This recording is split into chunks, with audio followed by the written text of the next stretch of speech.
السلام عليكم، مرحبا بكم في قناة أم وسام ووصفاتي الاقتصادية. اليوم جبت لكم معسيلة نتاع رمضان بما أنه رمضان راه قريب ينفعنا للمعسلات، ورمضان حاجة ما نستغناوش عن المعسلات لازم. اليوم جبت لكم معسيلة سهلة بمكون سحري أو سري ما كانش اللي يعرفوا بزاف. هنا عندي 2 كيسان سكر و2 كيسان ماء.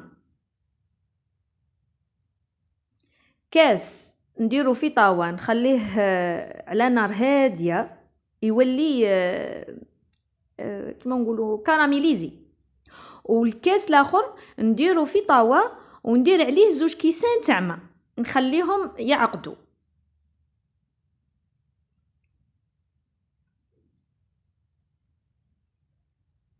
خليهم يعقدوا حتى يذوب لي ذاك السكر، يذوب تماما، ما تخلوش فيه ذاك السكر والله هاك.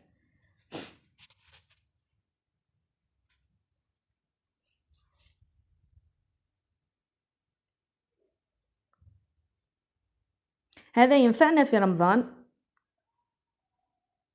عندي ياسر وصفات ومن بعد نحطهم لكم في رمضان ان شاء الله يجينا بالصحة والعافية. كاين معذبة، كاين مقيرط، كاين هادو قاع ما نستغناوش عليهم في رمضان. ها شوفوا كيفاه ولا العسل. دركا هذاك الماء مباشرة من النار هو طابخ، نقدر نزيد فيه قاب شوية عادكم لا تتحرقوا. يعني هذيك الشربات هذيك سخونة، لازم تكون سخونة بثمثم يذوب. وخلطوا، انا هنا بياقة كنت نصور خلطت قبل شويه، اما نتوما خلطوا وزيدوه قبل شويه. ها الماء هاو يطبخ هذه الشربات وتزيدوها. ها شوفوا كيفاه ولات، حتى دوك التكتلات تاع السكر ما تبقاش. دوكا نجو للمكون السري والسحري. السري هنا ما يعطوهم لكمش تاع المحلات، انا جبته بطريقتي. هنايا درت تاع قارص، وهذايا مكون هو لا سيسيتريك. ندير كيما انايا في 2 كيسان درت هاك على راس هاك شعره برك. هذا مك هذا وشني الفايده تاعو؟ انه يخلي لك العسيله تطول. انا واحد العسيله عندها عام وتبقى كيما هي في الفريجيدار بطبيعه الحال في بروده مش في السخانه.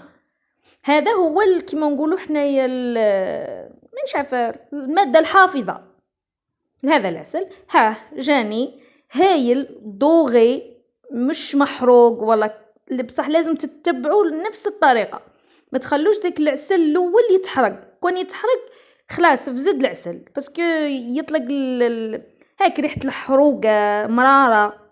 هذا شوفوا كيف راه دوغي يهبل، ننصحكم به.